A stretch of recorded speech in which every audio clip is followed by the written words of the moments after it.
तो चलिए आज जानते हैं रॉबिन शर्मा की किताब the monk who sold his Ferrari के बारे में। ये कहानी है जूलियन मैंटल की। कल्पना कीजिए एक वकील की, जूलियन मैंटल। एक ऐसा वकील जो अपने पेशे के बिल्कुल शिखर पर है। हाँ, जिसके पास वो सब कुछ है जिसके लोग शायद सपने देखते हैं। सब कुछ, मैनहट्टन में एक शानदार हवेली, एक प्राइवेट जेट और वो एक चमचमाती लाल फरारी। बिल्कुल, वो हर केस जीतता है, लाखों कमाता है। पर इस पूरी चकाचौंध के पीछे एक गहरा खालीपन है। और देखिए, ये खालीपन सिर्फ एक एहसास नहीं था, ये उसके शरीर पर भी दिखने लगा था। अच्छा। हाँ, 53 की उम्र में वो 70 का लगता था।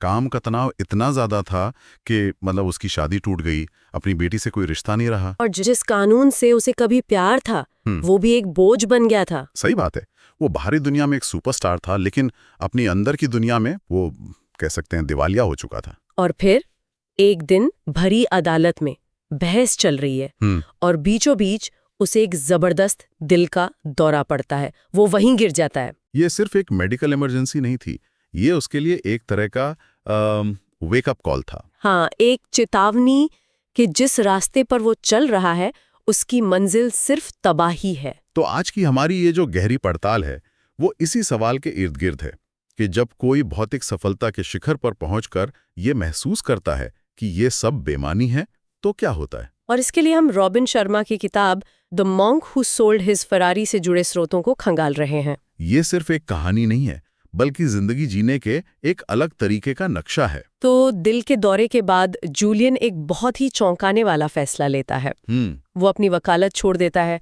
अपनी हवेली, अपना जेट और अपनी सबसे कीमती लाल फरारी भी बेच देता है। और भारत के लिए निकल पड़ता है।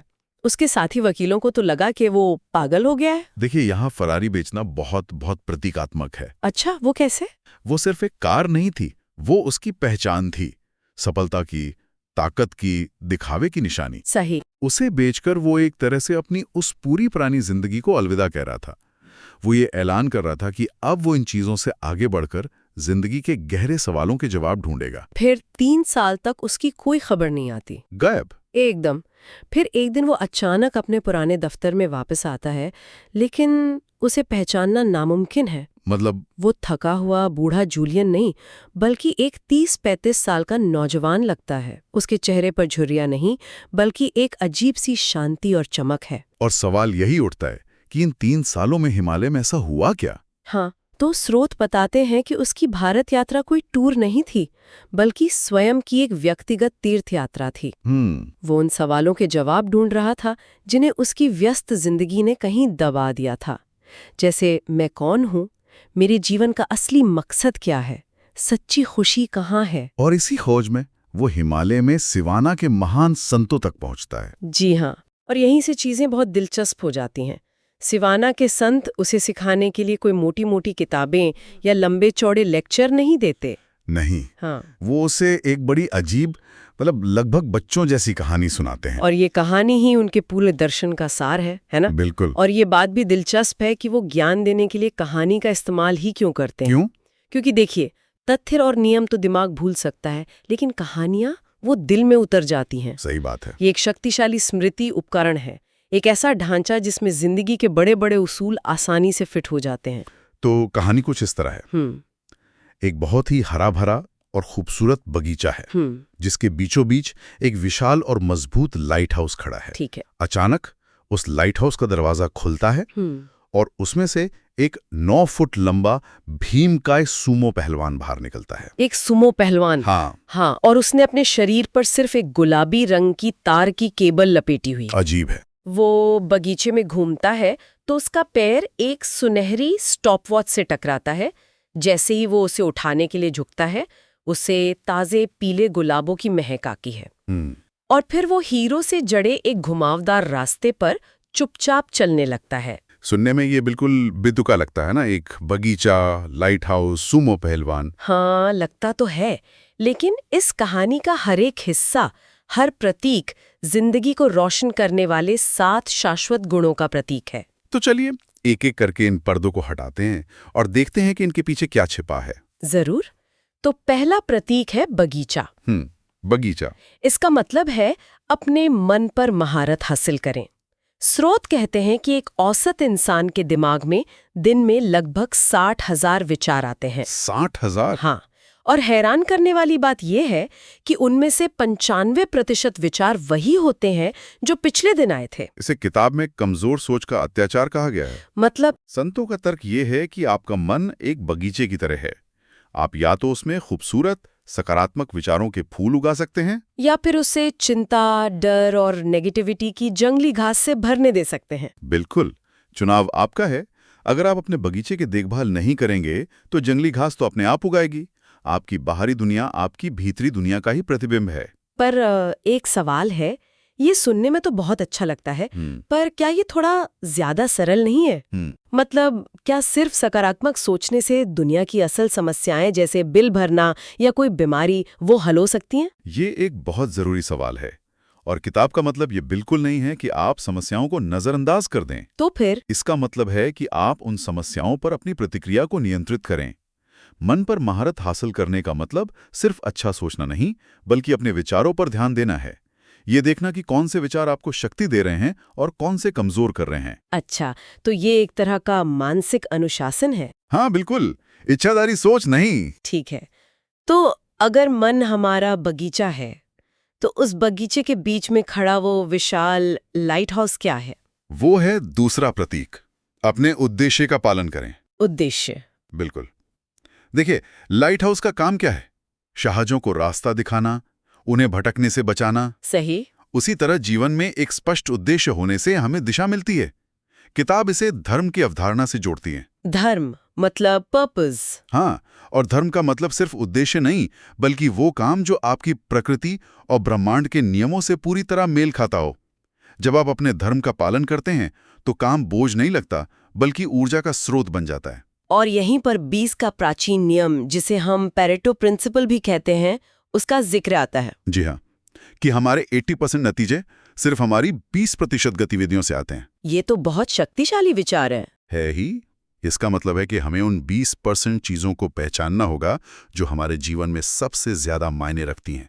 हमारे रिश्ते, हमारा काम, हमारी सेहत, और अपनी ज्यादातर ऊर्जा उन्हीं पर लगानी होगी। एक उद्देश्यहीन जीवन बस घटनाओं का एक सिलसिला है, जबकि एक उद्देश्यपूर्ण जीवन एक मिशन है। अच्छा, अब आते हैं कहानी के सबसे अजीब हिस्से पर। हाँ। वो 9 फुट लंबा सुमो पहलवान। हाँ। ये किस चीज का प्रतीक है? वो सुमो पहलवान काइजेन के सिद्धांत का प्रतीक है। काइजेन? जी, ये एक जापानी शब्द है। इसका अर्थ है निरंतर और कभी न खत्म होने वाला सुधार। मतलब कांस्टेंट इम्प्रूवमेंट? बिल्कुल। और दिलचस्प बात यह है कि शर्मा इसे व्यक्तिगत स्तर पर ला रहे हैं।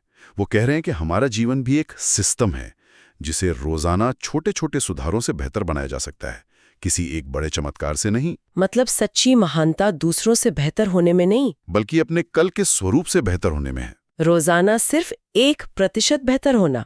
हाँ, और किताब में 21 का जादुई नियम भी बताया गया है कि किसी नई आदत को बनाने में कम से कम 21 दिन लगते हैं। हालांकि आज की रिसर्च कुछ और कहती है, शायद 66 दिन या ज्यादा। हाँ, पर किताब का मूल संदेश वही है, किसी भी बदलाव के लिए लगातार कोशिश जरूरी है। ठीक है, तो निरंतर सुधार के लिए जो सबसे जरूरी चीज है वो है अनुशासन, और शायद इसीलिए उस पहलवान ने वो गुलाबी तार की केबल पहनी हुई थी। आपने बिल्कुल सही पकड़ा।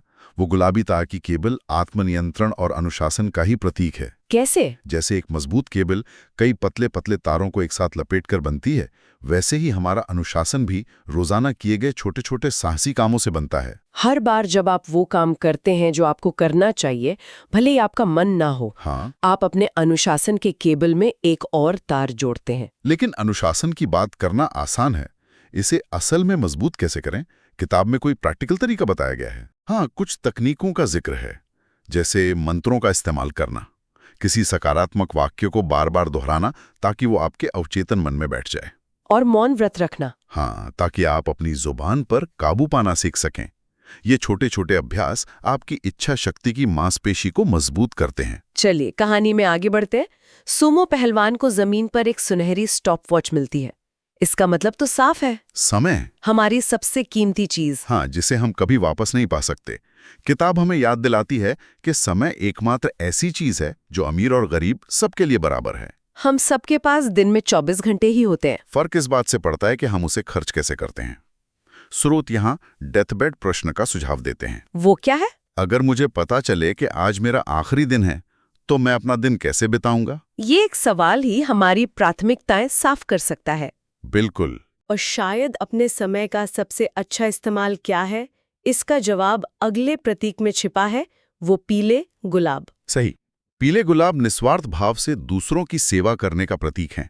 इसमें एक बहुत ही खूबसूरत चीनी कहावत का जिक्र है, जो हाथ आपको गुलाब देता है उसमें हमेशा थोड़ी खुशबू रह जाती है। वाह। जब आप दूसरों के जीवन को बेहतर बनाने के लिए काम करते हैं तो आपका अपना जीवन अपने आप समृद्ध हो जाता है। दूसरों की मदद करना ही हमारे जीवन को सच्चा अर्थ देता है। और अंत में कहानी का आखिरी प्रतीक, हीरो से जुड़ा वो घुमावदार रास्ता। ये अंतिम और शायद सबसे महत्वपूर्ण गुण है। वर्तमान में जिएं। Live in the present. हाँ, हम में से ज्यादातर लोग या तो अतीत के पछतावे में जीते हैं या भविष्य की चिंताओं में।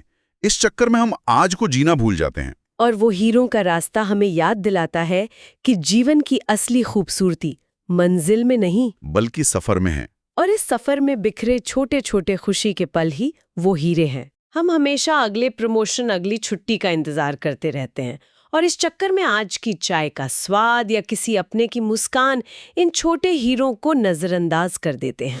किताब का सार यही है कि खुशी कोई ऐसी चीज नहीं है जिसे भविष्य में हासिल किया जाएगा। खुशी एक चुनाव है जो हर पल किया जा सकता है। तो इसका कुल मतलब क्या है? एक सफल लेकिन टूटे हुए वकील से एक प्रबुद्ध इंसान बनने तक का ये सफर, ये हमें एक सरल कहानी के जरिए जिंदगी के गहरे सच सिखाता है। मन को साधना, एक मकसद के साथ जीना, रोज खुद को बेहतर बनाना, अनुशासन, समय का सम्मान, सेवा और हर पल को भरपूर जीना। इसका अंतिम सार क्या है? अंतिम सार ये है कि जिंदगी बदलने के लिए आपको अपनी फरारी बेचकर हिमालय जाने की जरूरत नहीं है। बदलाव एक आंतरिक यात्रा है। बिल्कुल, ये सिद्धांत सार्वभौमिक हैं। इन्हें कोई भी कहीं भी अपने जीवन में लागू कर सकता है। ये अमीर होने से समृद्ध होने तक का सफर है। वाह, भौतिक सफलता से आगे बढ़कर आंतरिक संतुष्टि और आनंद को पाने की कला। सही कहा। किताब में एक बहुत ही शक्तिशाली विचार है, सच्ची महानता अपने पिछले स्वरूप से बेहतर होने में निहित है। तो इस पर विचार करने के लिए एक अंतिम सवाल छोड़ जाते हैं। आज ऐसा कौन सा एक छोटा ठोस कदम उठाया जा सकता है, चाहे वो 5 मिनट की सैर हो, या किसी को धन्यवाद कहना हो, या कोई एक पैराग्राफ पढ़ना हो, जो हमें कल के हमारे स्वरूप से बस थोड़ा सा बेहतर बना दे?